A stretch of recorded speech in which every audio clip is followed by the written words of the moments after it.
to be professional. Welcome to the Savage Worlds GM podcast, sponsored by Roll20.net, the world's largest virtual tabletop. Go check them out today at Roll20.net. Tonight's topic, we're coming to you on a Thursday, so an hour early and a day late. The weirdness of the internet and podcasting. So tonight's topic is background, ... and more. There's a little bit of a rant in here that we're going to be talking about, but this is pretty much a potpourri episode for the viewers. If you're viewing this live on the YouTube channel and want to participate in the show, send any questions or topics, savagedaddy@gmail.com.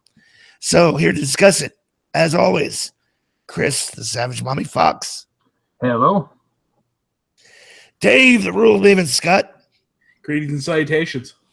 And the rare but dangerous North American spotted jib. I have spots. He's got the shingles. So let's Ew.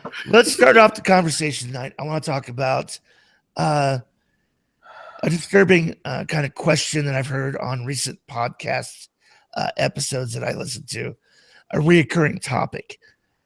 Character background. Seems to be this reoccurring topic. We're also going to talk about travel in role-playing games. These kind of like go hand in hand with the same kind of vim and vigor that I have to address each. So, who owns the character background? The character, the player, the GM? How dense does the character background need to be? If you create a character background, are you kind of forcing other players to accept that in the story? They maybe don't want to. What if your character is a rapist, an escaped rapist who keeps it under lock and key, but you share that background? Is that right to do to the other players of the group, to have them have to be forced to include that in the story where maybe they don't want to?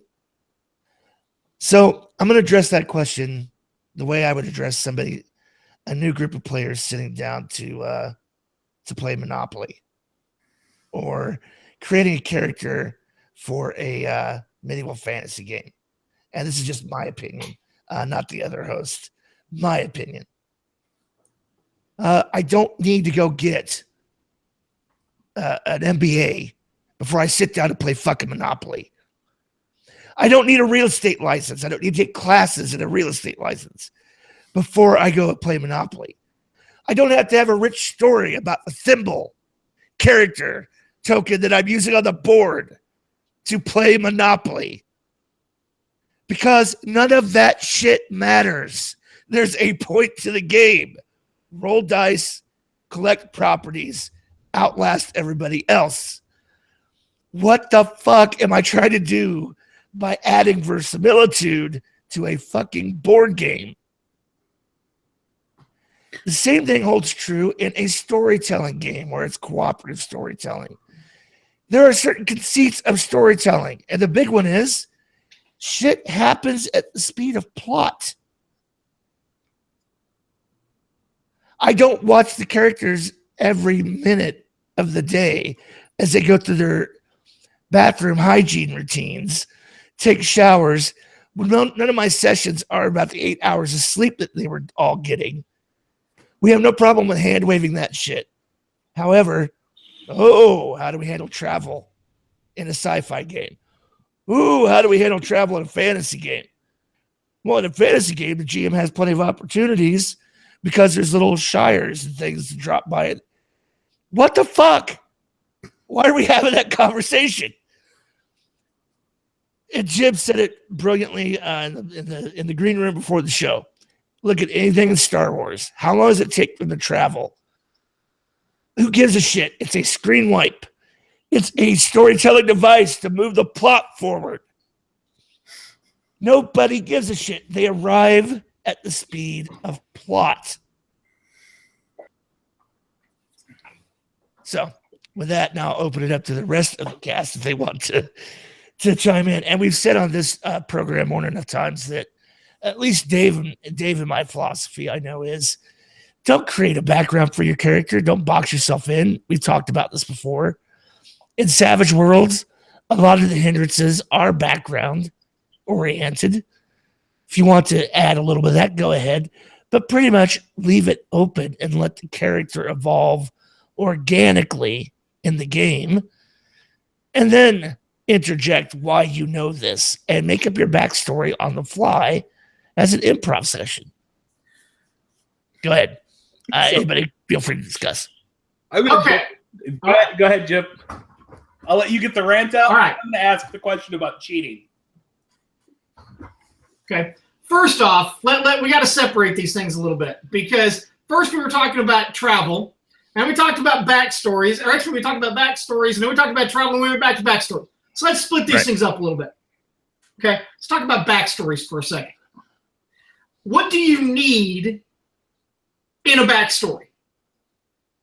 Well, what I need in a backstory is enough information to give me a handle on how to play the character. As a GM, what do I need in a character's backstory? Enough to give me handles to come up with things that should be of interest to you because you put it in your backstory. You put in your backstory that your parents abandoned you as a child and left you on the steps of orphanage, and then they scarpered off. Okay.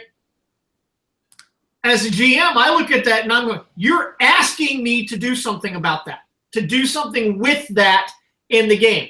Am I going to use that against you? No, I'm not.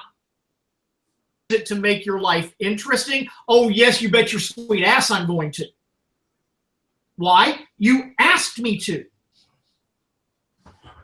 You put it in your backstory. You asked me to do that. It's not a weapon that I'm going to use against you. It's something I'm going to use to make your life interesting. So, oh, you're an orphan. Your parents abandoned you. Steps to the orphanage. Got that. So we go through campaign a while, and we got this big bad. She's the evil sorceress. She's so bad. She's taken over the world, and it sucks to be anywhere around because so fucking bad. And you guys have to do something about that. Guess what? She is. Or at least her lieutenant. Why? Is because it's interesting. Right. What? It's interesting. It makes life interesting. And you then get to have that moment of, oh my fucking God.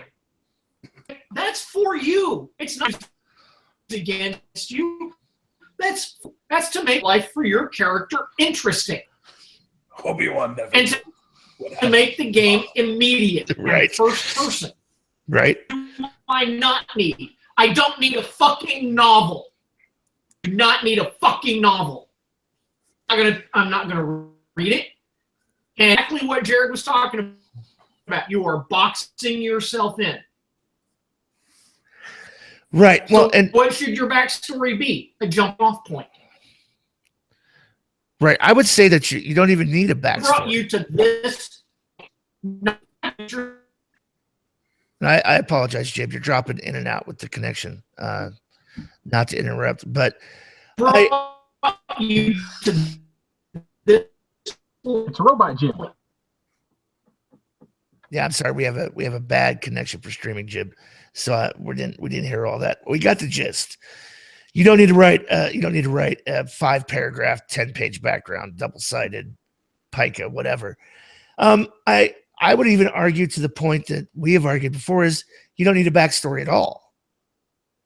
If the purpose of the backstory is to tell you how to role play the character and what motivates the character, a backstory isn't a bad idea. It has some idea that maybe you were an orphan. Great. But it's not something you need to write down. It's something you can just evolve naturally out of role play. Because going in, and I think here's kind of the problem, is going into a campaign, especially. The GM, you all sit down. If you do a session 0, you sit down and you kind of say, hey, what do you guys want to play? What things do we want to address? What's the world going to be like? What kind of game do we want to play? And there's certain tropes that lend itself to that. They're just going to evolve naturally. So let them evolve naturally, and then point at a character at one point and go, hey, for a Benny. Just interlude them. Hey, for a Benny. Let's see. Tell me about a tragedy in your character's backstory. And let the player character draw on the current events or what's happened so far to make that a more realistic fit for the story.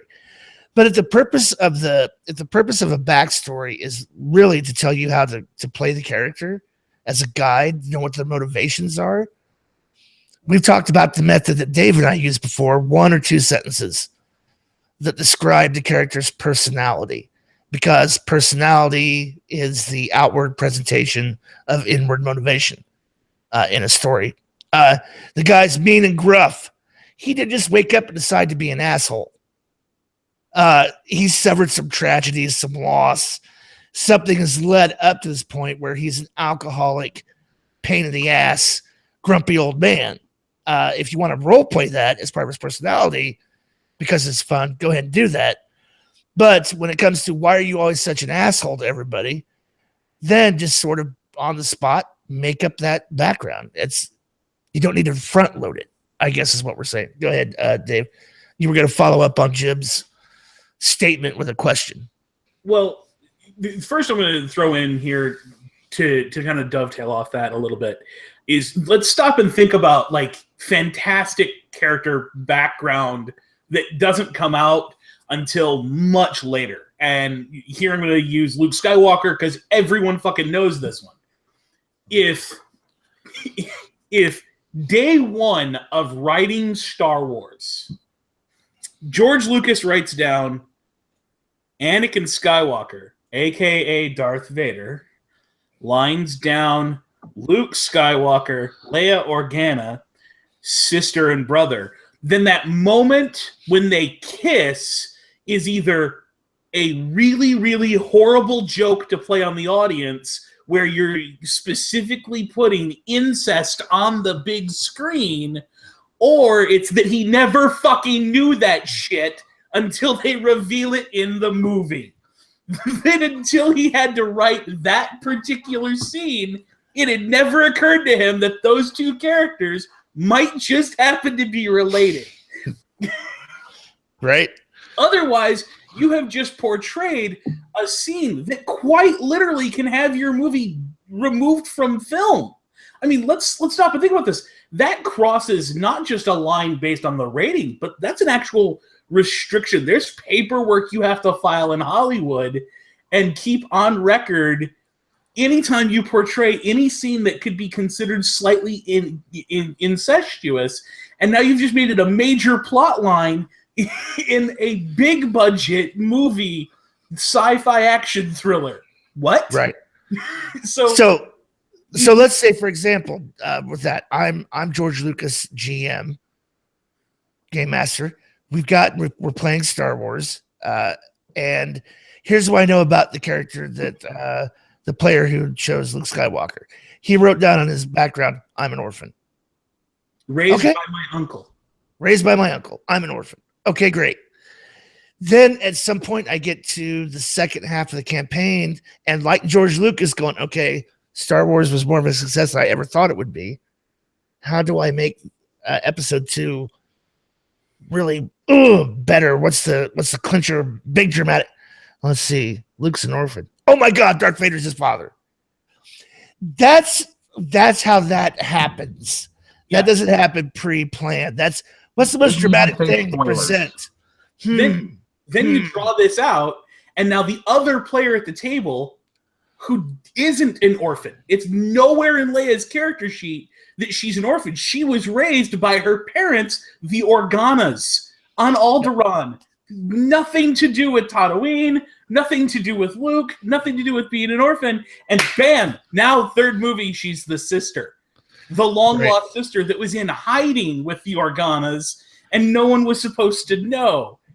So now you've just tied two player characters together 2/3 of the way through your fucking campaign with something that neither one of them had on their character sheet when they started the game. Why? Right. Because it made the story even more interesting in the moment.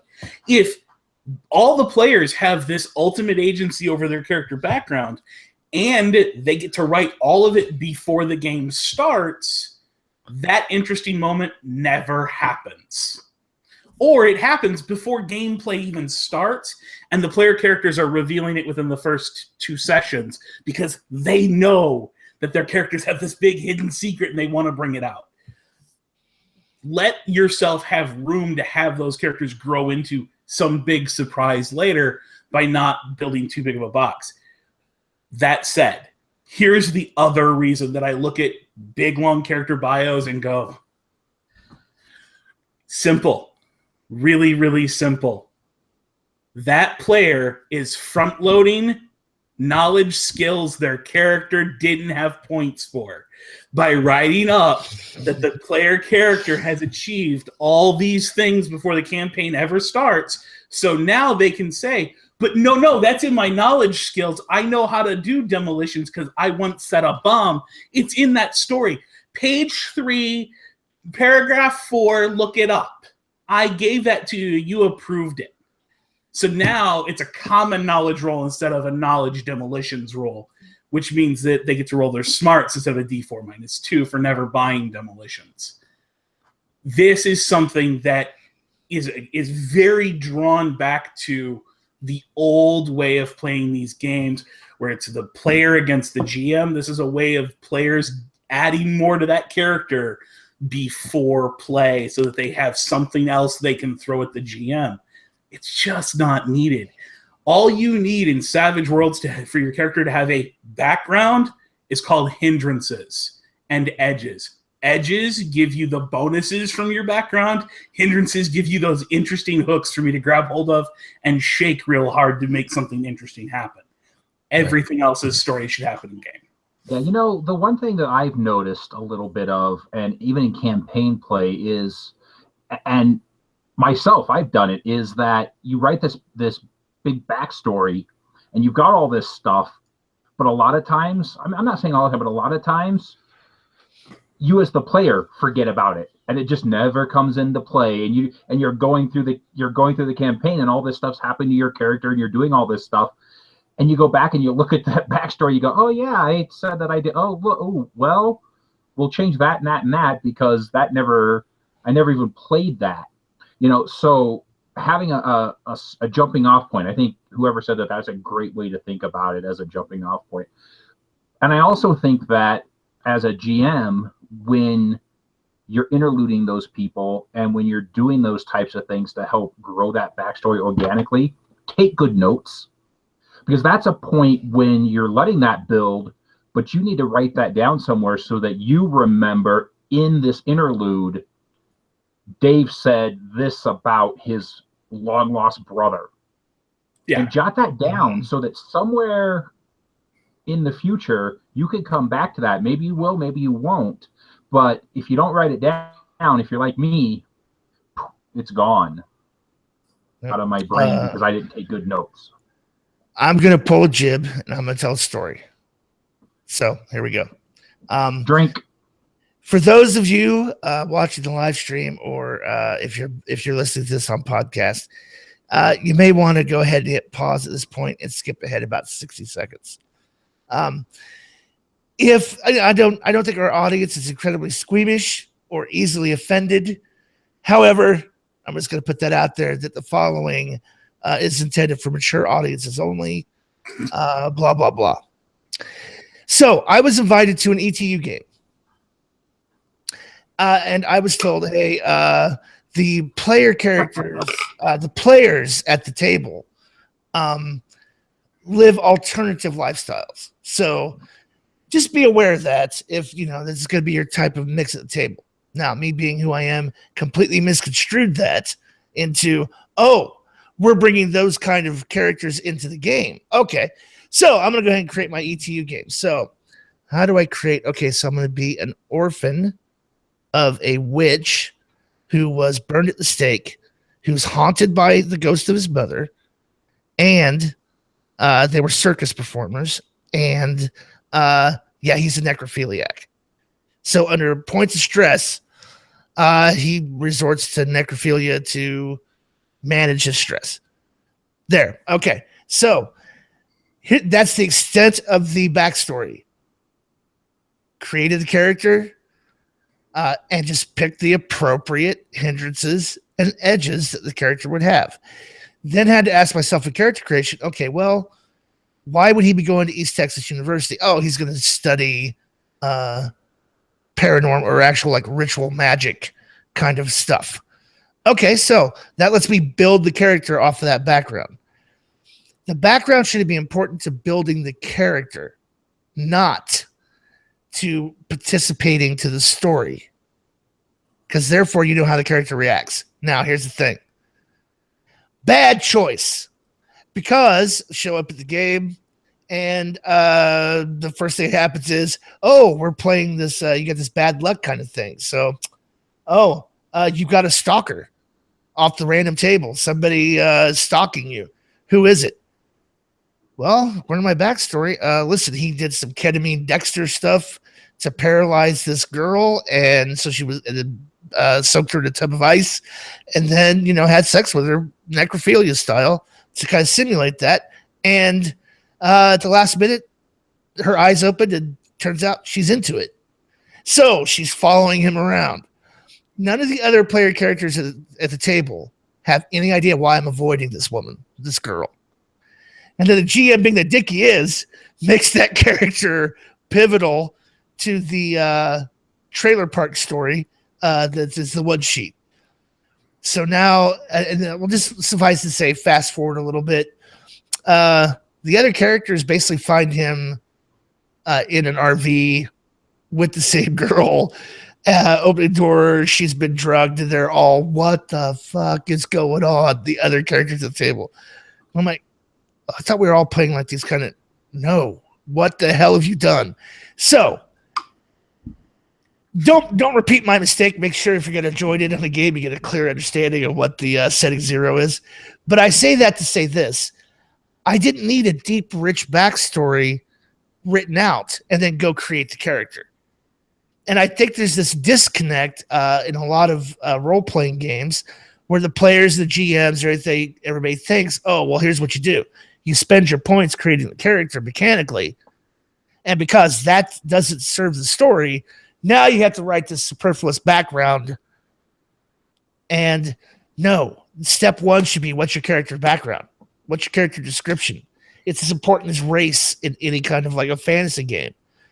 Who is this character? What is their background? In Savage Worlds, now build accordingly. Based on that, in a way that explains why you have Code of Honor. Code of Honor as a hindrance should come from your background. Why do you have mean? It should come from your background. Why do you have bloodthirsty? It should come from your background. Why are you two-fisted? It should come from your background.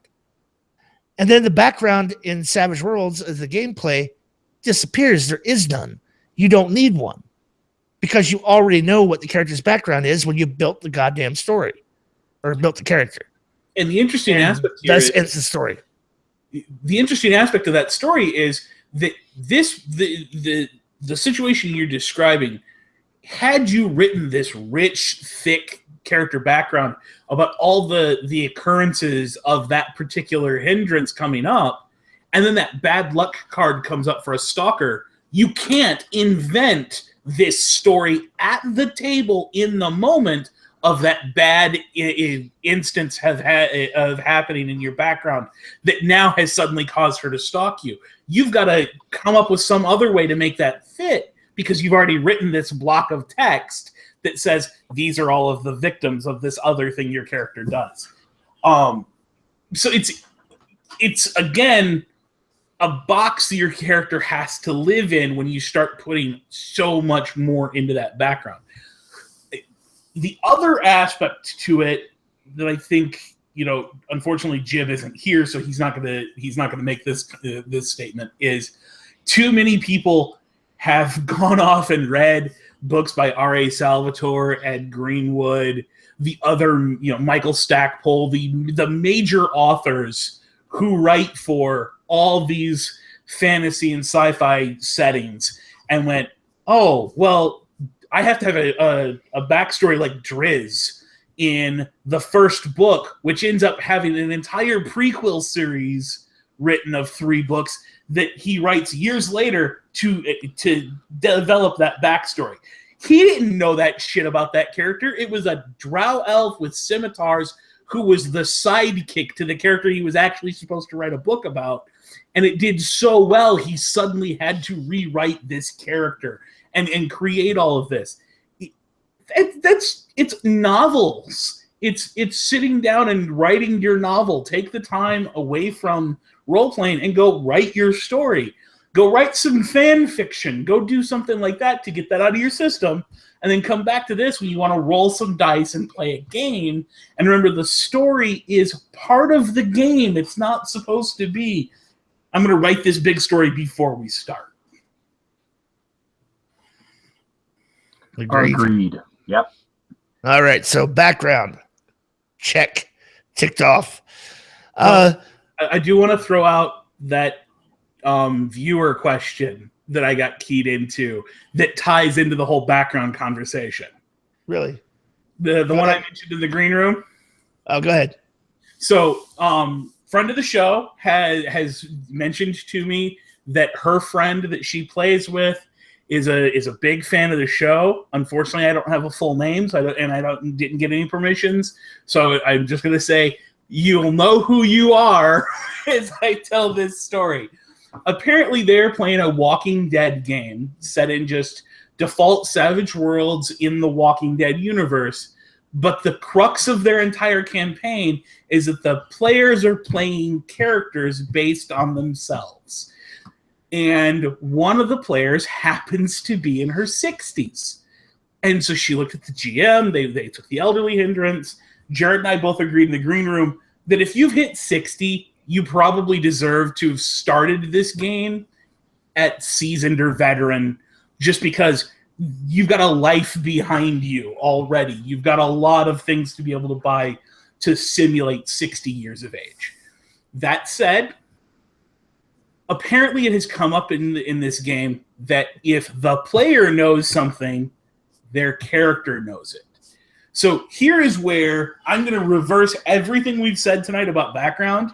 If this is your premise, then what the player knows really truly is what the character knows. You don't need any additional things written down, but that means that if the player is sitting at the table and says, hey, I want to use motor oil and mothballs to create an incendiary to burn down a bunch of zombies, they absolutely can if that player knows that mothballs are one of the most flammable household substances, and they're going to mix that with motor oil to create a really viscous napalm-like substance to burn up a bunch of zombies.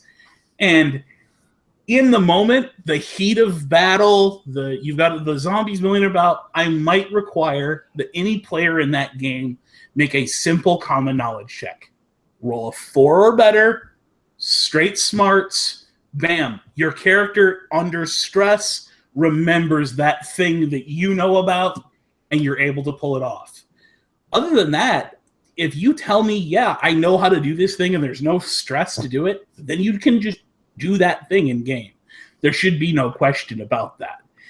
Unfortunately, this, I think, comes back to that again, you're writing a background to give that character extra stuff. When you say that the background is the player's background, you just have to kind of hand wave. They're going to have a lot more knowledge skills than what there's room for on the chart. Right.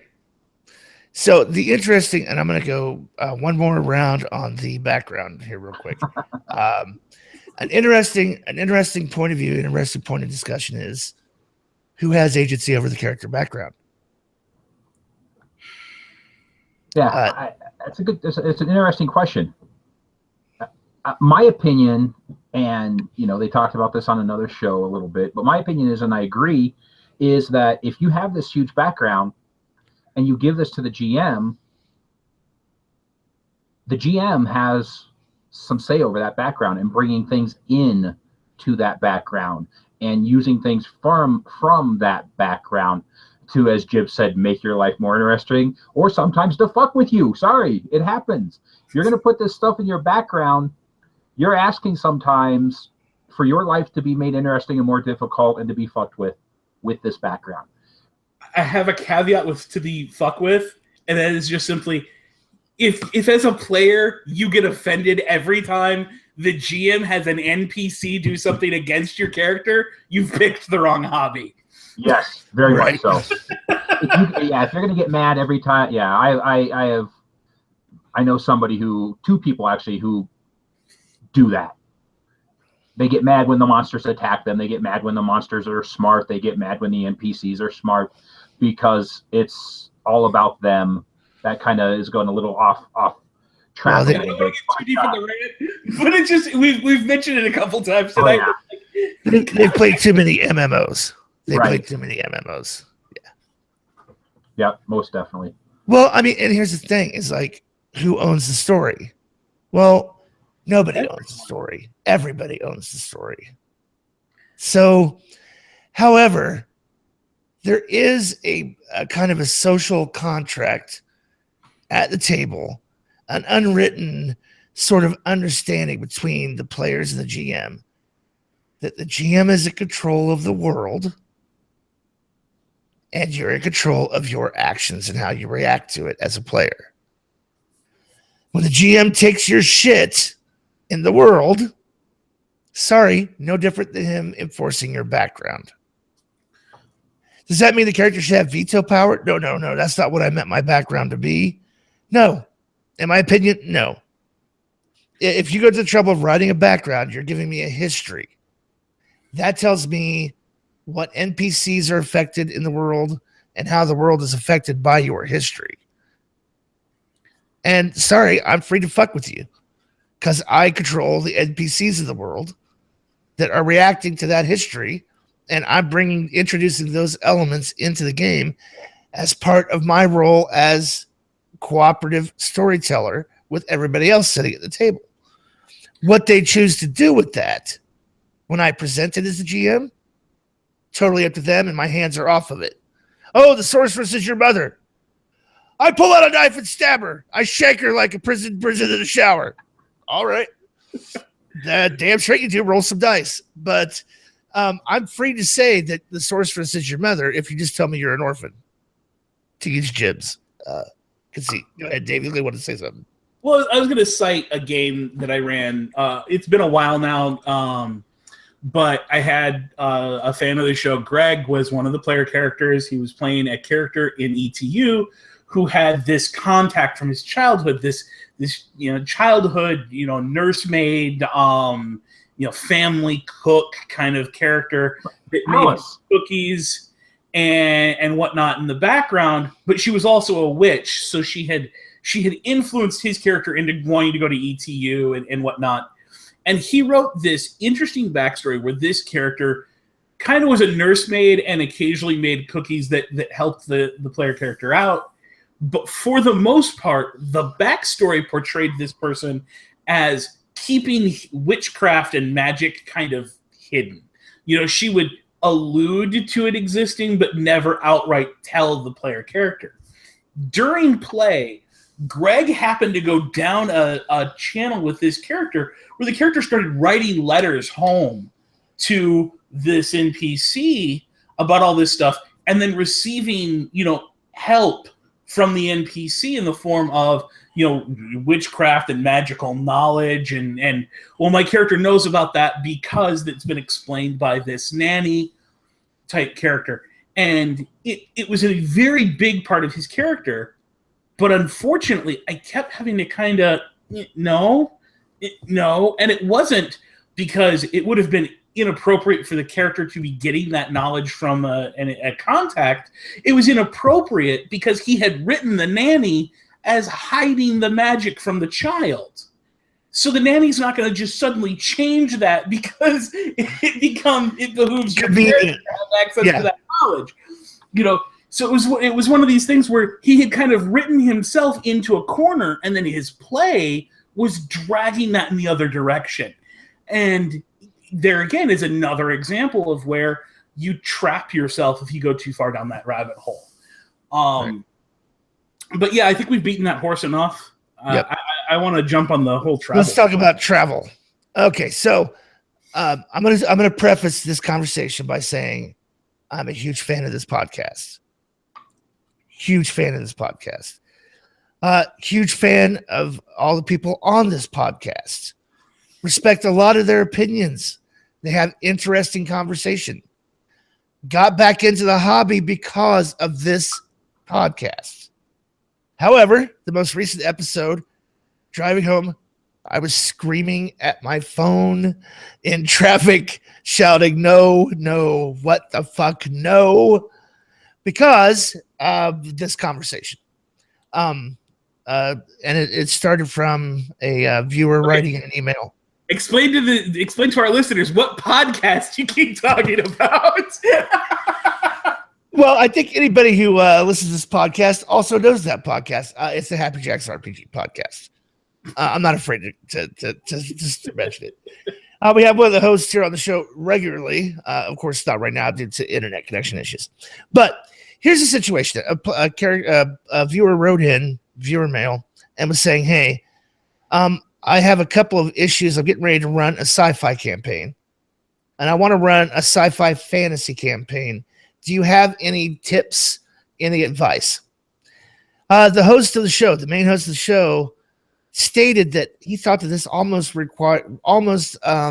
warranted becoming a series or a webinar of a couple of episodes to even broach the topic of challenges in playing a sci-fi campaign versus playing a role-playing fantasy campaign. Now, here's my argument before we start. There is no difference. When people start overanalyzing sci-fi compared to other genres, I just need to say, you know what? You need to stop. Because sci-fi has all the tropes that are in your fantasy game. They're there already. Sci-fi has all the tropes that are in your modern game. They're there already. Sci-fi honors all the tropes in your Western or fantasy game. And if you want to dip your fantasy chocolates in the sci-fi peanut butter or Western chocolate in the sci-fi peanut butter to make it better, go ahead. Joss Whedon is showing how popularly it can be done. It's not this. It doesn't need to be this. Yeah. Star Trek is pulp. It's Indiana Jones in space. Firefly is, Western. It's wagon train in space. Star Wars even wield laser swords. For God's sake. Yeah, it's total fantasy. Oh, sorcerer! I got a space wizard. Okay, great. And he's called Obi-Wan Kenobi. This whole religion. Who gives a shit? One of the things that really just sort of like stuck in my throat during that discussion was this very elongated conversation and debate about the intricacies of travel in a sci-fi game versus the commonality of that being a common trope in fantasy and a comparison between the two. The main thing being, well, when you're in a fantasy campaign and you're traveling, it may be 20 miles, 100 miles, but you can see the mountains that you're traveling to. There's little hamlets and burgs along the way to stop and interact with the world and the PCs. You don't get that in a sci-fi game when you just travel light years. And my answer to that question is, what the fuck are you talking about? Light speed. Okay, here, I'm going to state this. You ready? Plot appropriate. So when a character in one of my games goes, hey, what is the distance between me and the big monster with the open mouth that's attacking the village? And I go, well, what would you like to do? Because the answer to that question is plot appropriate distance. It's appropriate to the plot. What are we trying to do? I'm not working out a tactical simulation on a tabletop. We're telling a story. And one of the conceits of sci-fi is hyperspace, because we don't want to deal with the real world consequences and understanding that nobody can travel the speed of light. it would take a generation ship and cryogenics to travel from here to the next galaxy. We all understand that is a hard science limitation. And here comes sci-fi. Guess what they do? Warp drive, boom. Hyperspace, boom. Why? So how long does it take to travel to Ceti Alpha 3? A wipe. A scene wipe. Yep, and you're there. A director saying, next scene. Well, now, if you want something to interesting to happen on the way to Ceti Alpha 5, feel free to have the warp engines threaten to overheat. Whatever plot device you want to have to cause the ship to have to stop and interact with a planet, go ahead. I don't understand the lengthy conversation about, well, we have light years versus miles and this and that and the other. It's, how long did it take Luke Skywalker to travel from Hoth to Dagobah? Well, number one, at the movie, did you have a map of the galaxy showing you the number of? Why are we using Why are we even using Star Wars as a reference for space travel? Because he doesn't understand that parsecs is a unit of distance and not speed when he's writing dialogue.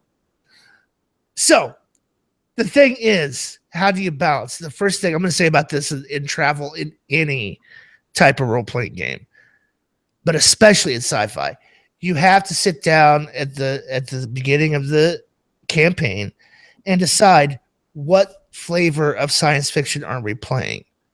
Are we playing hard sci-fi where all the scientific rules work? Well, then, okay, guess what? You need to get rid of weird science in Savage Worlds. You need to just forget about powers, drop them out of there. They're not in there.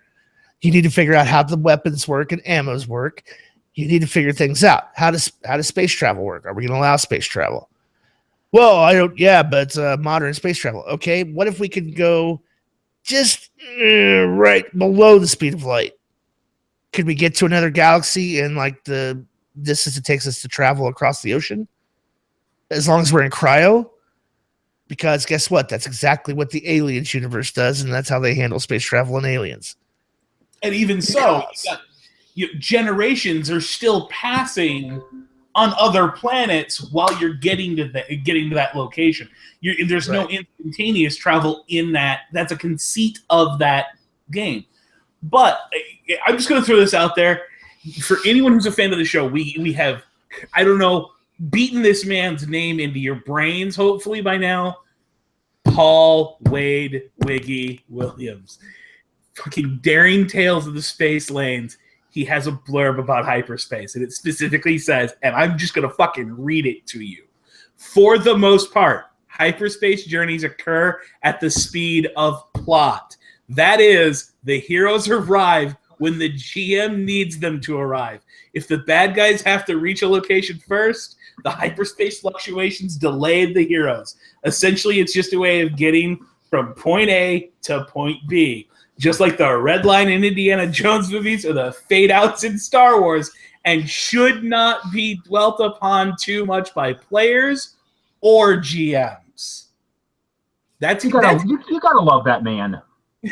That's Wiki's entire way of handling it. Just hand wave the shit that happens between A and B and get to B and let the players do something interesting. If there's something that needs to happen in between, make it happen. Now, the thing I'm going to throw in here is if you actually sit down and watch Star Wars other than the movies, if you watch like the new Rebels cartoon or you watch the old Clone Wars cartoon, if you go and you watch the Out of Gas episode of Firefly, they handle this idea that hyperspace journeys are not a flip the lever and instantaneously you're there.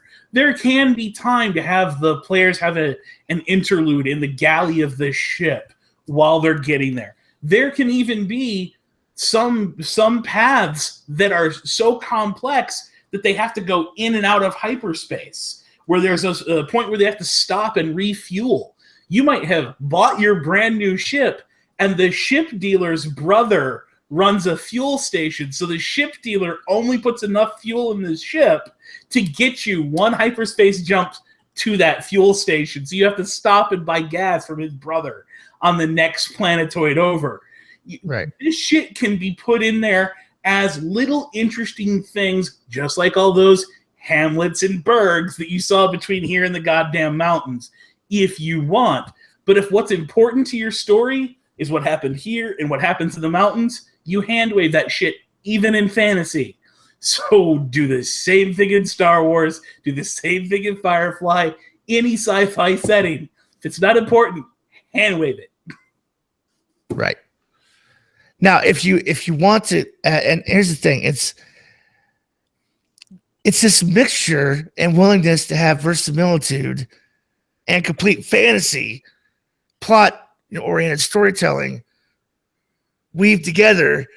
So I think a lot of this is, I'm going to say, really a GM fear of being able to tell players no, or GM fiat, or because I said so as the GM. I think it's this fear of confrontation. Like, well, wait a minute.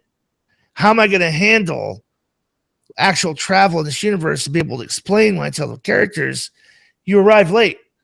Wait a minute. Hold on a minute. And just go, hey, you arrive late. I think there's this need to want to have a rule for it, some kind of thing that lends verisimilitude to it. We're going to have to make an astrogation roll, and depending on the distance between this and there, okay, if you're in the outer rim territories, the routes aren't so set and maintained, so that's a -2 to your astrogation. And let's figure out this, and on a raise, you arrive. Why? So the GM could be absolved of just saying you arrive a day late. So I have talked up Pirates of the Spanish Main on this show before quite a bit. Great setting. I absolutely enjoy it. I ran a session where the players had to race from a port to an island and get there before another ship. And the rules are so clunky that I had 4 dead players and 1 player repeatedly making their navigation rolls to see if they could get the ship where they wanted it in a timely fashion. And even though the player who was making the rolls was acing every roll, it still ended up being 6 or 8 dice rolls in a row for them to cross the ocean without anything happening. Just for nothing to happen, 8 dice rolls. It was such a horrendous slowdown to the game. It wasn't fun. The very next time their ship had to go from point A to point B, it was, you guys leave, nothing happens, you arrive, we're done. I didn't even have them make a single dice roll this time. There was no challenge to it. There was no reason to slow the game down and take the fun out of what we were going to do once they got to point B by making them wait an extra 10 minutes as one player rolls dice repeatedly to get there. So let's say we're playing Star Wars and Savage Worlds, and we're aboard the Millennium Falcon. Now we're trying to get to Alderaan at the fastest pace we possibly can, because we want to collect our bounty and get this old man and this young punk off our ship. Guess what? I've got an astrogation computer. I'm plotting in a course. Do I, as the character, as the GM, do I force a roll? Fuck no. Now, if we're playing it movie style and, there's a Imperial blockade. All right, give me an astrogation and a -1. If there's a negative at all, just requiring a roll can be enough of a problem. Exactly. Now, what if I go, the player goes, I want to make a more sneaky approach and take a few shortcuts. And I'm going to go, okay, that's going to add a few days to the journey, but you won't be detected. No one will know you're coming. Give me an astrogation roll. Success. You pulled it off.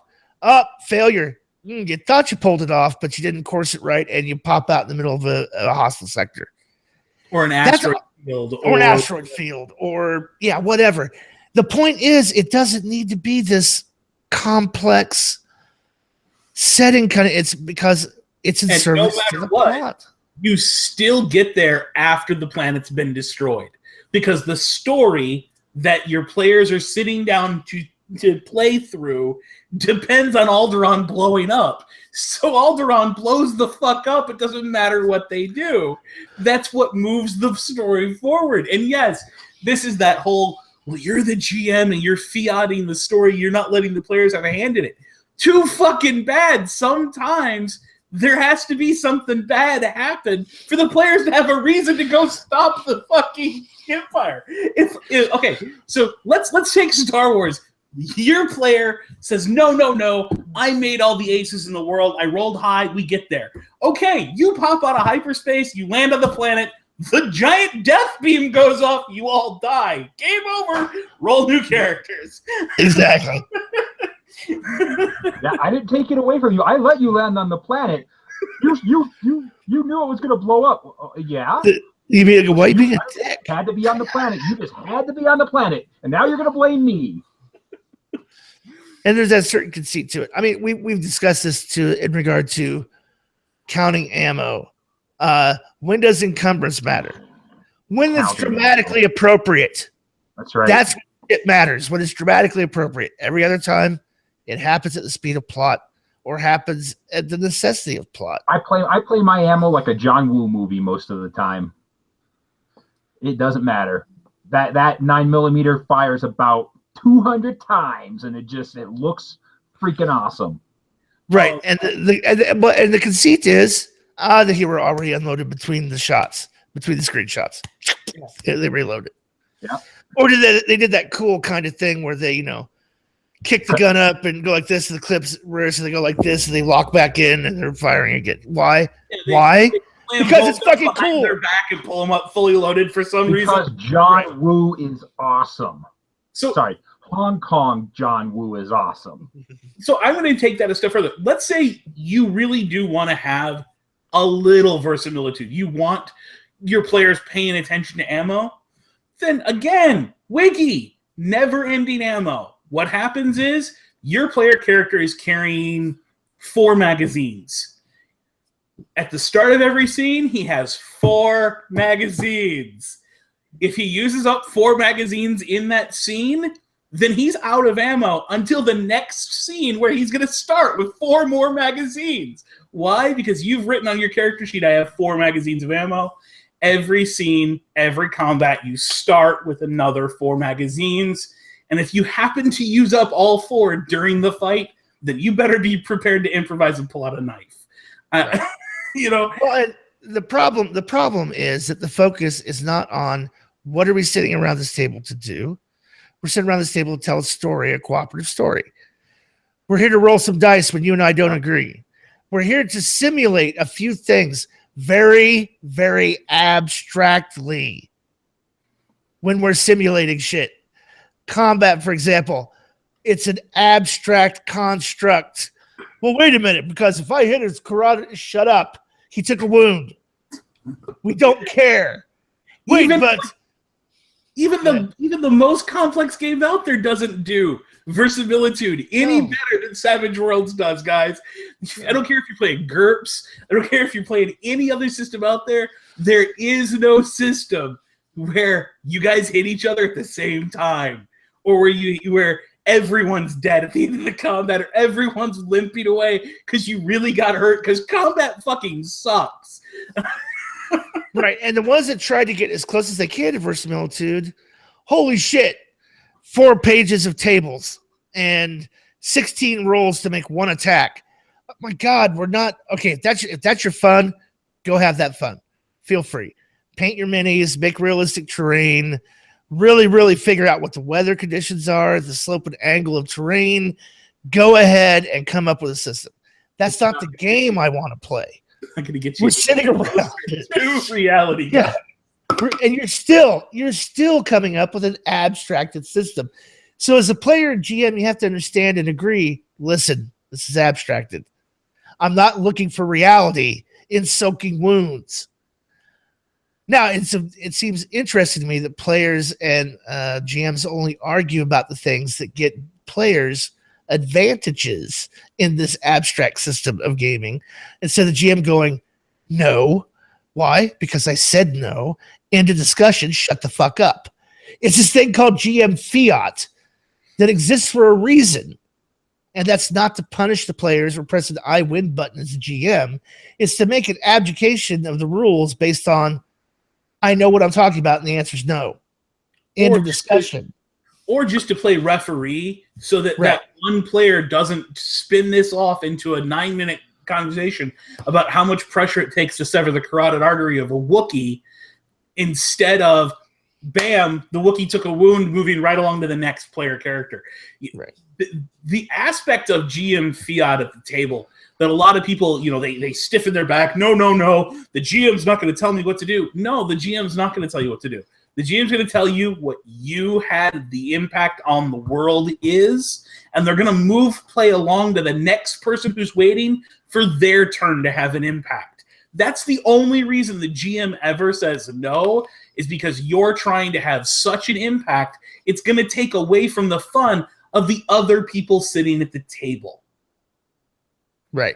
It's the Supreme Court power of, we need to make sure this is constitutionally correct. It's not about I win, you lose, I'm the GM, ha ha ha. So, I mean, and we've talked about this in regard to trade. Well, even in a fantasy game, how do you handle that?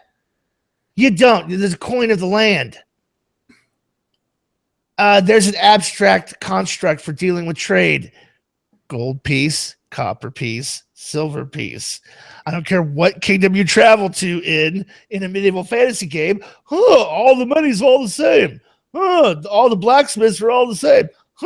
Everybody speaks a common language.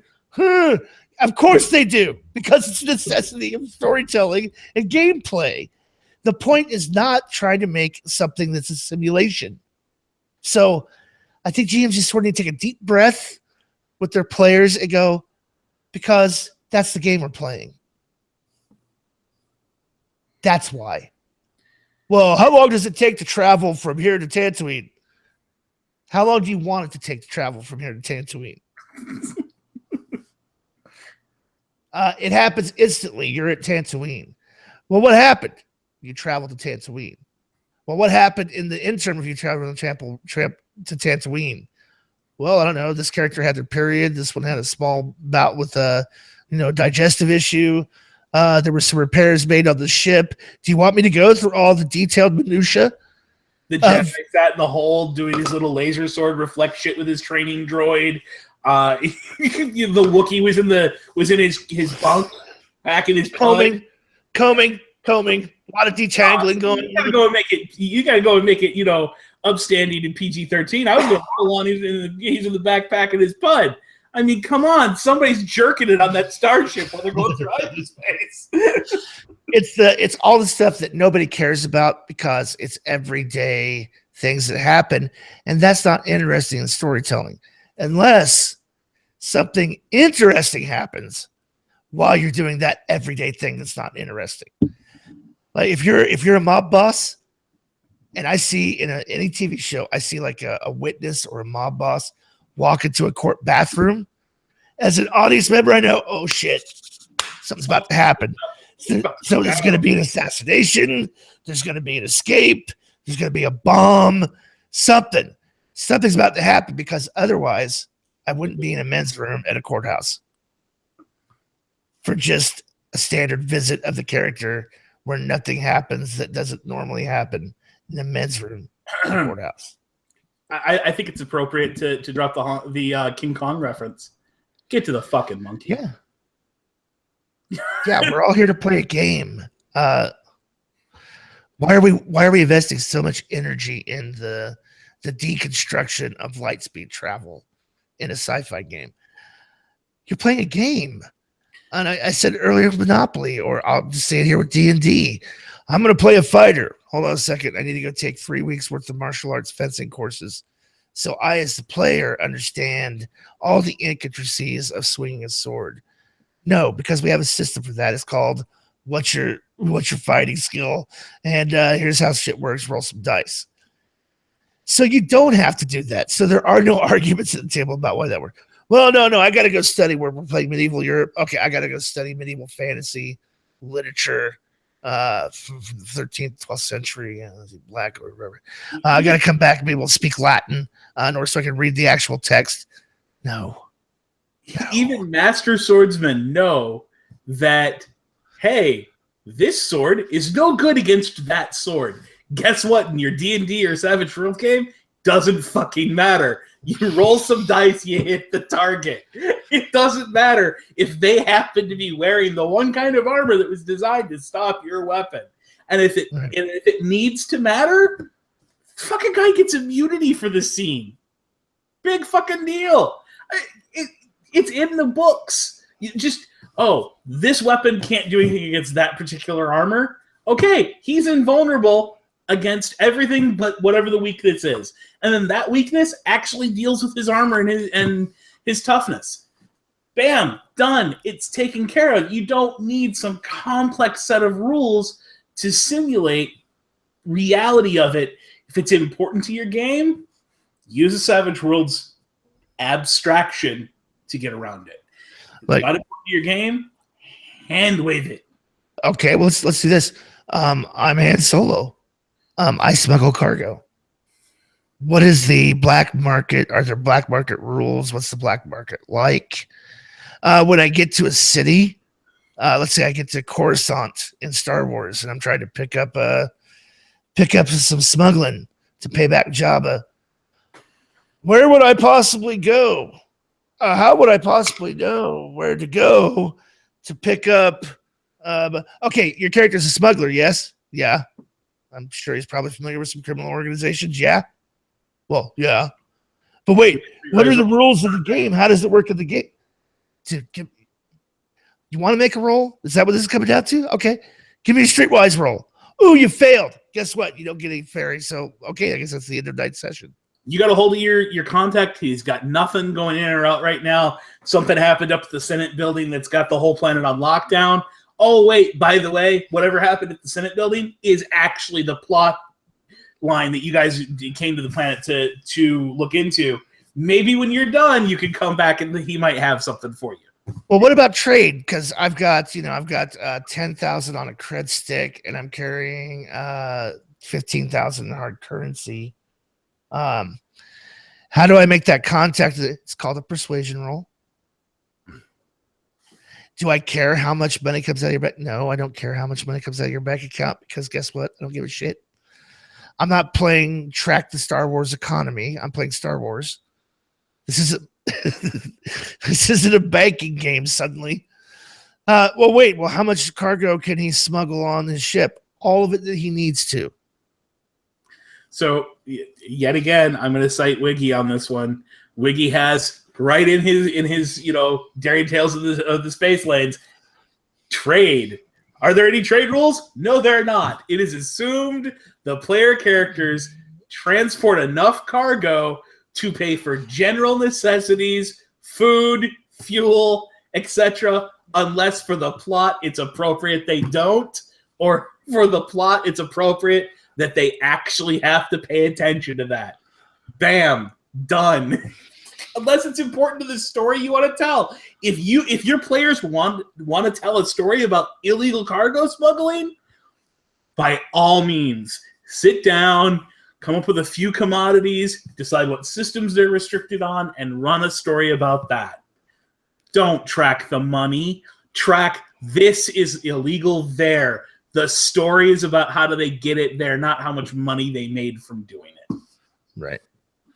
Well, but then what's the other thing too in a game? Well, here's one of the problems you fall into with a sci-fi game.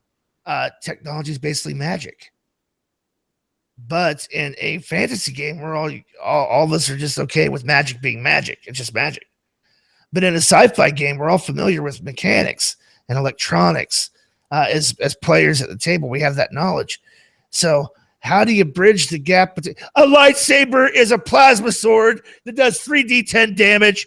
You roll a 1, it chops your own fucking arm off. Shut up. Just shut up. I don't. Why? What? I have floating cars.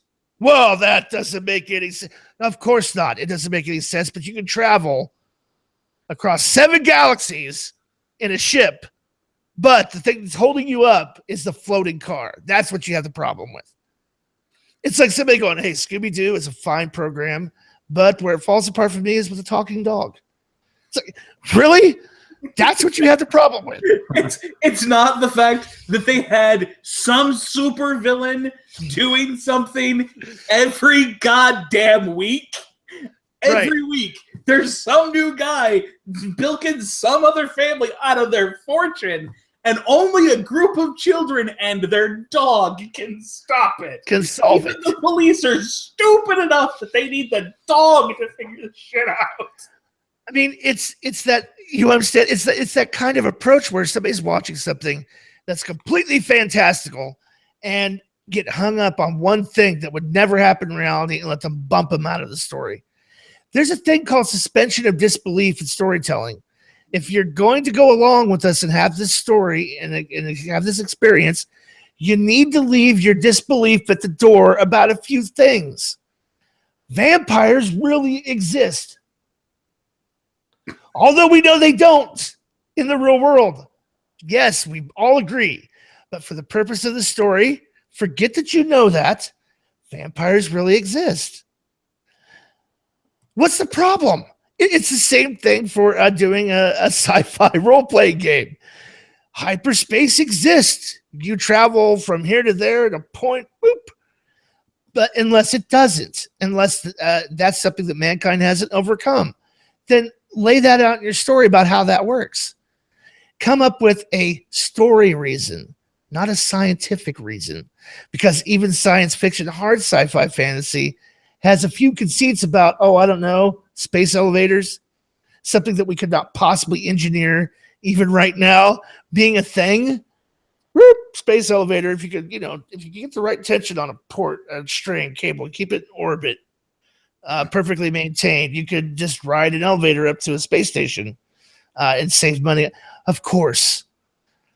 But the writer of that story is also going, guess what? Space travel takes a long time. A really long time, because we can't travel at the speed of light. Here's the fastest we can go in this universe. So how do we colonize another world? Well, we come up with a generation ship. There's on-ship hydroponics. Do I break down all the details about the hydroponics, how they work? No. Does it have to be glass in the hydroponic field? Because, that shit's fragile. The vacuum is... No. Shut up. It's a generation ship. It's a self-contained ship that has 100 people on it, that by the time they get to the planet they're going to, their great grandchildren are going to land on the planet and colonize it. Certain things go along with that. That's the conceit. That's the box we're building for the level of technology in the sci-fi. This whole thing where I can't, how do I balance all these different elements? What? You're telling a story. Hard sci-fi game in Savage Worlds. Your characters were born aboard the generation ship, and they will die before the ship gets where it's going. Tell a story that only happens on the ship. Right. They live and die. Your entire campaign happens in that one environment. Go. Have fun. Yep. Oh, wait. Well, what's the technology on the ship? Whatever it needs to be for the story. Do they have robot helpers? Do they have AI? Do they have some limited form of AI? Great. They do. Go find the rules in Savage Worlds that match for constructs. Go ahead. It's fine.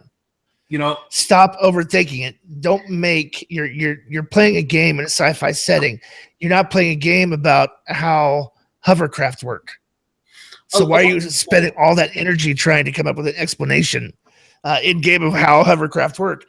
They just work because that's what hovercraft fucking do. A lot of people bitched for a long time about the hacking in Shadowrun.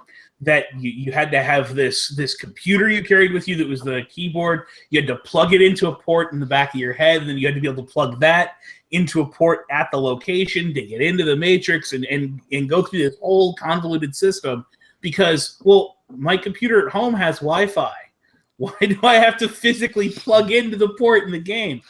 Well, Why is it that in Star Wars, where they have this ability to beam a hologram from Coruscant to Tatooine for the Emperor to talk to Darth Vader, that Leia couldn't beam a goddamn hologram to Alderaan with the Death Star plans and email attachment?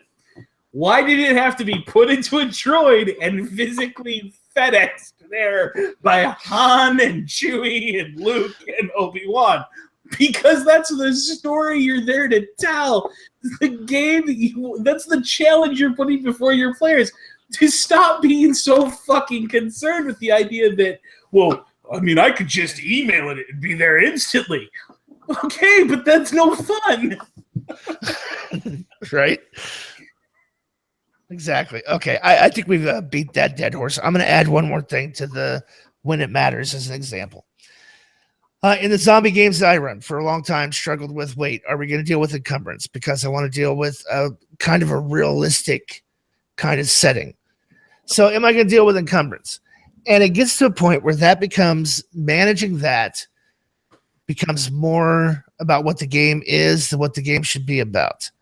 So at a certain point, you just have to say, even if you're trying to get some kind of realism, not simulationism, but some sense of realism into the game, you just state, hey, look, everybody's got a small backpack. That small backpack has an 8-ounce bottle of water in it, 1 day's worth of food rations, and a knife, and maybe a gun.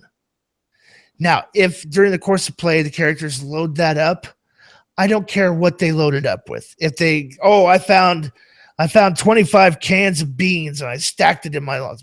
Oh, we found this, we found that. Go ahead. You can go ahead and carry that on a march. Take regular rest breaks when you need to. I make 10 pounds of pemmican. Yeah, right. I make pemmican. No, you don't. Shut the fuck up. Well, it's part of my common knowledge. No, it's not. But it's in my background. Shut up. No. So here's the thing. Do we count rounds of ammunition? Maybe in that game we should, because it could be important. It may be relevant to the story. But here's the thing. Players are going to find a way to work around that in the story because they don't want to deal with it. So don't make them deal with it until it becomes necessary for them to deal with it. Like, okay, you're all walking along the road. Holy shit, you're being encroached upon by hordes of zombies in every direction. Hold up. How much shit's in your backpack, John? I don't know. Well, what did you load up with? It's in the story. I've got this, that, and the other. Okay, guesstimate it for me. 80 pounds? Yeah, I'd say that's probably fair. Probably have 80 pounds in this backpack, 60 pounds in this backpack. Okay, good. Let's figure out what your encumbrance is. And then you stop and do that for everybody, because it's about to become very important about whether or not they dump the shit so they can run light, or if they're going to struggle with fatigue for carrying all that shit. And in the vein of a middle ground between, they have to track every pound on the character sheet, and even when it's dramatic, maybe you're only doing it like Jared said, when it's dramatically appropriate, but they still have to have written down the weight of everything, keep a tally. If you don't want to go that route, go the big item route. For every big item the character is carrying, it's a -1 when encumbrance matters. So you get the guy who's got a big bag strapped to his back full of all the stuff they've looted, and he's carrying a big machine gun that they happen to have found. He's carrying a bar or a saw. Great. He now has a -2 to everything he's going to do when encumbrance matters because of the 2 big items he's got. Bam, you're done. Hand wave it and move on.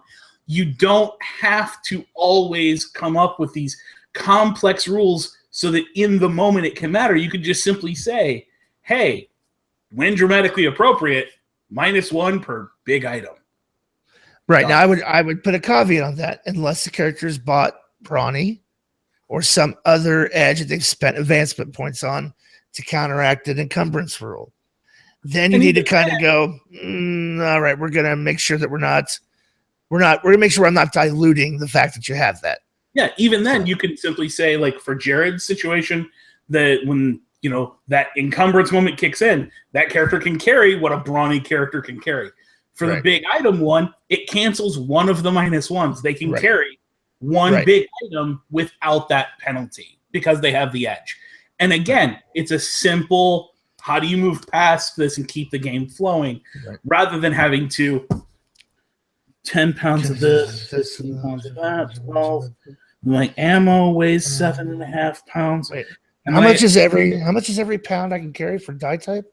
What does a gallon of water weigh? Oh, that sounds like so much fun. Right? And see, here's the thing. Not as much fun as spending an entire session fucking shopping. Right. So it should only matter when it matters to the story. Exactly. So that becomes a very big issue. Like, okay, shit. We just spent weeks scavenging this area. We finally have medicine. We finally have clean drinking water. We finally have like canned goods. We're good for like a good 3 months as long as we get the shit back to base. Now it's appropriate. Oh God. So, okay. How much does this impact our ability to run, to fight, to stay on our feet? We're procuring all this extra. Oh, Jesus. Okay, everybody, real quick. Dig a hole, bury the shit. We'll come back for it. So I've made my choice as a player. What's the other play character? No, fuck you. I'm carrying this shit. I don't care what we do. I'm not letting go. No, this backpack is with me. So as a GM, you're allowing that to become part of a story choice, and that's going to add to the story. And now every time that character goes to do something, hey, Bubba, give me a vigor roll to avoid a level of fatigue because you're carrying 80 pounds in a backpack you won't let go of. And that will resolve at the end of this encounter. Guess what happens when you fail and get down to your third level of fatigue? You're spent. You're done. You have no more energy left to move, run, do anything. You're on the ground trying to catch your breath as here come 3 zombies over the corner. I hope your friends have good aim. By the way, because I will let you act as though you are shaken. No actions, but you can move if you let go of the backpack. Yeah. Because you're exhausted. You can't lift that weight any longer. Technically, you're supposed to be incapacitated, right? When you hit exhausted, it's the same thing as incapacitation. You're just done. No more actions. I agree with Dave. Like if you roll off the pack, let you become shaken. Absolutely. So, I mean, that's what we're saying. Encumbrance is a rule in the game. Is it an optional rule? Not according to the core rules. But is it an optional rule to the story you're trying to tell? Well, it depends on the story you're trying to tell. So don't get mired down. I guess the message is don't get mired down in trying to bring in verisimilitude into a new genre that you're not familiar with or played with. Because the same conceits that you're used to in the fantasy game that you're very comfortable with still translate over to the sci-fi game that you're about to play with a few exceptions. And the exceptions are part and parcel tropes of the genre. So who cares? So to the GMs in the audience, I know you're out there and I know you're going, but I can't just get rid of those rules. I can't just ignore that because then I can't put this challenge in front of my players. Yes, you absolutely can. Stop hiding behind the rules. When it's appropriate to fuck with your player characters, fuck with your player characters. Look, you're playing the zombie survival game. You've got your characters are set up. They've got a prison. It's amazing. They have security. They have food. They have water. They've set up a little farm in the yard. They've got rain barrels collecting everything. They don't need for anything. And then you say it's all turned. The hogs got sick. All the meat is bad. Half of the prison is now down with an illness. You need to go on a scavenging run. There's your plot hook for the night. That's the interesting thing that just happened. Yes, you just took away everything they have back at base and said, now you need specialty medicine or half the allied extras or even maybe some of the player characters are going to die from illness. There's your game for tonight. Why? You didn't need a rule. You didn't need something special, because as the GM, it's your job to fuck with them, give them a challenge to try to overcome. It's not your job to know the answer. Maybe the answer is they go to the free clinic right around the road, and then they spend the rest of that day hunting and having to kill zombies while they're skinning deer. Maybe the answer is, we found a grocery store right up the road. It's got all the food we need, but we have to go to the next county over to hit the hospital to get the drug we need. Let your players invent a solution. All you need to know is, here's the problem I'm giving them. Yeah. Maybe your players decide, well, you know what? We're going to burn the bodies. We're just going to go ahead and kill everybody who's sick, burn their bodies in the pile with all the bad meat, and then we're going to draw lots to see who we eat in the prison. Holy shit, that's a drastic, but if that's the way you want to go, all right. I, as a GM, didn't do anything. And this idea that I'm supposed to stat up a monster and deal combat in order to challenge my players. No, you don't have to. Look for opportunities in the story. Like Dave just said, oh, well, we've got everything. Ha-ha, GM, we win. Fuck you, we win the zombie apocalypse. We have a strong...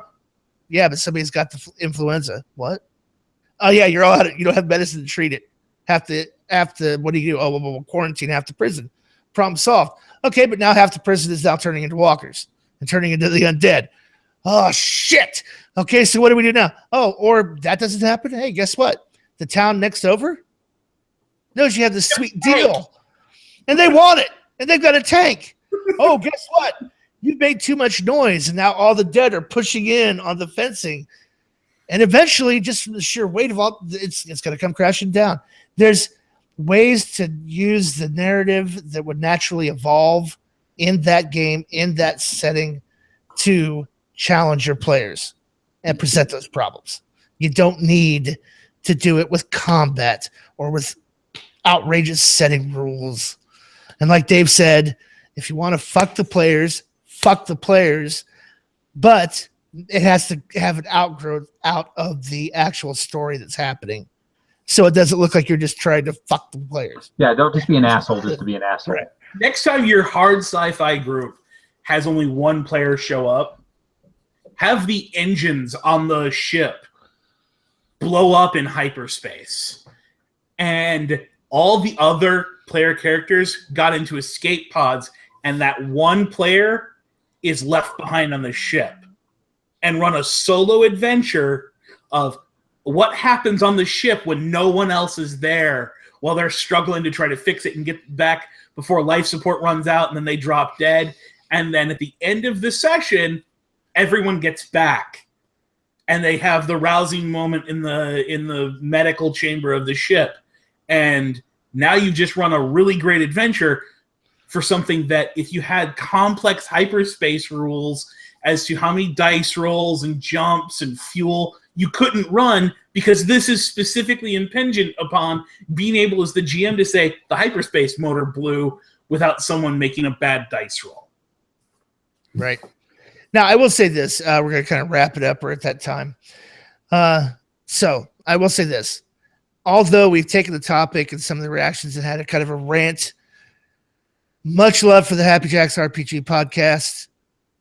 Not detracting from their contribution to it, just a different approach and a different viewpoint on the topic, which I think is always good in the community, just to have different views expressed. Now, I will say this. One of the things... We're the grumpy white man show. Right. One of the great things that was brought up in that conversation was a very small observation that one of the things that sets sci-fi apart from other genres in a very unique way is a focus on interpersonal relationships.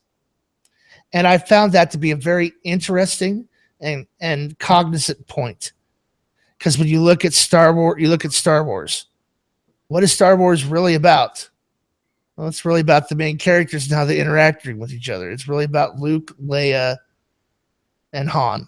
And Darth Vader. It's really about the adventures that R2-D2 and C-3PO have had through the course of 3 generations of the same family. Yeah, well, if you're looking at opera stuff and the standoff cats and things, yes. But the character interactions and the way they interact with each other, the way they work together, their personalities, their stories are more important than how does the lightsaber work? How does this work? Another great thing too that was brought up. One of the things that makes the original Star Trek such a compelling thing for a lot of fans is not that there's warp drive or any of the high cool tech or any of the great aliens. It's the dynamic between Kirk, Spock, and McCoy that makes that show what it was and what it was enjoyable to watch and participate in. What do you think on a Navy vessel? The entire officer corps leaves the ship every goddamn year. Right? When it makes no sense, right? No, the captain would, what are you talking about? No, they would send out all the red shirts. That entire party would be red shirts. What are you fucking talking about? There would be a group of Starfleet Marines that handle every single away mission. Yep. No one in the officer corps ever leaves that goddamn ship if you wanted to add verisimilitude to it. But that's not what would make an interesting show or a game. So, yep. So, I mean, that argument, it's one of the things that I think was a very cogent point to bring up. It is forefront. I mean, it happens in every story, but it's really pushed forward in a sci-fi game. Same thing, Firefly. The thing that makes that show awesome for me, at least, is the interactions between Mal and Jane and Wash. Those three characters, the way they interact. Actually, all the characters interact with each other, because Wheaton's a master of weird, twisted people and dialogue. Having a lot of fun with it. But so, having said that, science fiction, no different than fantasy. No different than pulp, no different than modern when it comes to role-playing games. So on that, we'll wrap it up. Subscribe to us on iTunes. Follow us on Twitter, SWGM Podcast. Follow us on Facebook, SWGM Podcast. If you have a question for the show, want to participate in the show, savagedaddy@gmail.com. And until next time, this is Jared Savage Daddy Gunning for Chris, Dave, and the absent North American spotted jib saying, keep rolling and stay set.